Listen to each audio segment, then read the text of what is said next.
Hello, everyone. Welcome back to another episode of entitled People. In today's episode, woman involved in the theft of Lady Gaga's dogs sued the singer for not giving her deserved reward for returning them. Her case was just thrown out of court. Got yelled at for parking our rented RV. Entitled customer demands new staff be interviewed by him. Before we get started, make sure to subscribe so you will never miss a video. So let's get started. Woman involved in the theft of Lady Gaga's dogs sued the singer for not giving her deserved reward for returning them. Her case was just thrown out of court. Lady Gaga owns 3 French bulldogs. While she was touring in Europe, she had an employee take care of them. While he was out walking the dogs one night, 2 men jumped out of a car and tried to take the dogs. During a struggle, Gaga's dog walker was shot in the chest, causing permanent injuries, including partial loss of a lung. Gaga posted on Instagram offering a $500,000 reward, no questions asked, for the return of the dogs.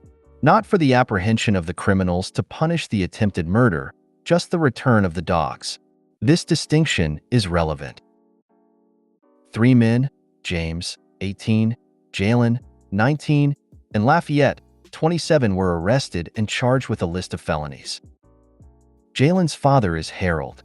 Harold was dating Jennifer, 53. After seeing the reward offer, Jalen gave the dogs to Jennifer, who took them to the police station, turned them in, and asked for the reward.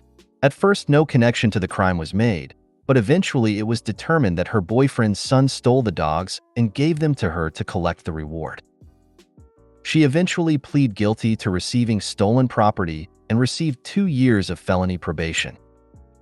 She then demanded that Gaga pay her the $500,000 as per her oral contract. When Gaga refused, Jennifer sued for breach of contract, fraud by false promise, and fraud by misrepresentation, asking for the $500,000 plus $15 million on top of that for financial damages, pain and suffering, mental anguish, and loss of enjoyment of life, plus legal fees. Her claim is that she would not have returned the dogs if not for the promised reward, and therefore was defrauded because she ended up with no dogs, to keep or to sell, this is unclear, and no reward.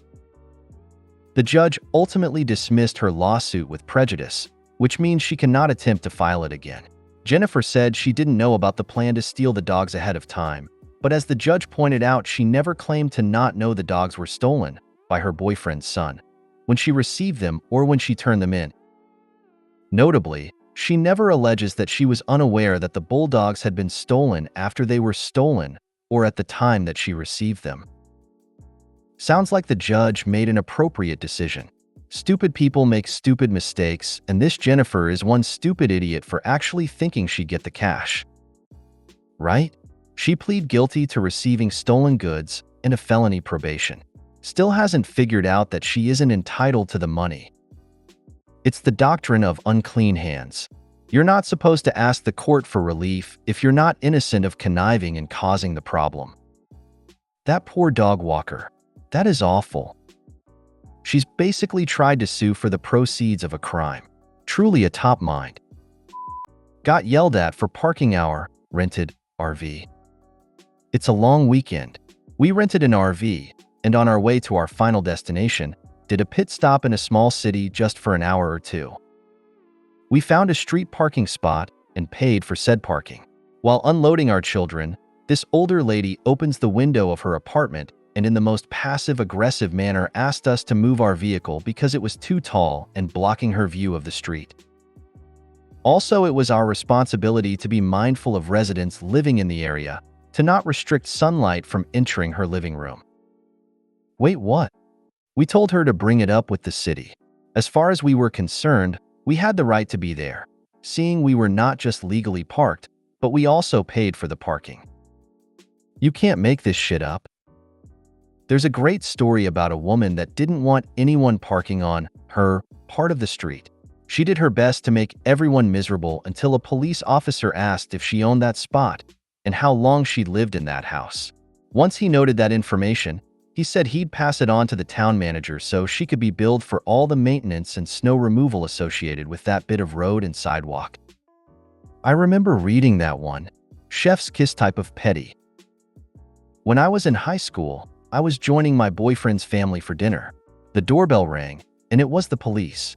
A neighbor reported that I had parked on the other side of the street from her house. Even the cop was shaking his head at it. When I moved into my house, my next-door neighbor was the crankiest bitch you ever met. If you parked in front of her house, she'd literally stomp over to demand you move immediately. Once, I had no idea who parked there, so she stomped her way up and down the street. She just felt that space was hers after living there for many years. Nobody, not even police, could convince her otherwise. Why do you need sunlight, lady?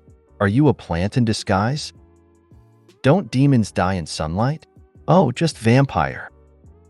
I have a 3.5 T van and live in Edinburgh. Our area went permit only for parking. Turns out the length of the vehicle, and it would take up nearly 2 spaces, isn't an issue, but the height is. I'm guessing it's something along the same lines, obscuring the view / blocking the light. Entitled customer demands new staff be interviewed by him. This was a few years ago when I began working as a hostess at a well-known diner-style chain restaurant. I had been on the job a few days when a middle-aged man and his grandson came in, requesting to be sat at their regular table. The server working recognized them and showed me where to seat them in her section.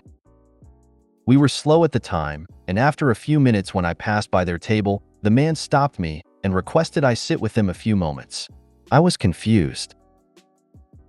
He then explained that he was the self-proclaimed king of restaurant name, and that he knows all the staff and anyone new must properly introduce themselves and get to know him a bit. I awkwardly sat on the corner of their booth for a minute as he grandly gestured to his grandson, who was too busy playing games on his phone to look up at me, with the air of introducing a real-life prince. I said hi.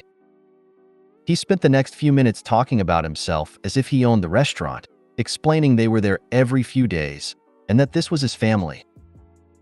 While that's all very heartwarming, his level of ego and his hints that his approval was something I had to apparently earn to keep my job made me very uncomfortable, and I did not feel I should have to give any explanations about myself to this stranger.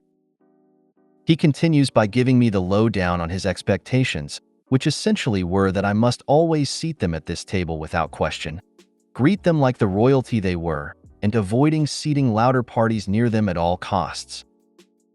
After I got up, the servers told me he does this to all the new staff, and that it's better to just go along with it because he has become friends with the managers. It was one of the weirder customer encounters I've ever had. Funnily enough, that was the only time I actually saw him come in during my shift. Supercharged main character syndrome. He's the kind to declare the supermarket that he's in an independent nation when they refuse entry to him because he's intoxicated. I would have asked him if his caregiver was around or an adult to talk to, because I think he needs his medication now. That is hilarious and super embarrassing for him. It is just some chain diner. That isn't a flex at all. I remember years ago I was at some place like that, and this guy proudly proclaimed to me he was a regular there and always gets this table. I laughed and said, "Why? This place isn't even good." If you made it to the end of the video, thanks for watching. Don't forget to like, subscribe, and share, and we will see you in the next video.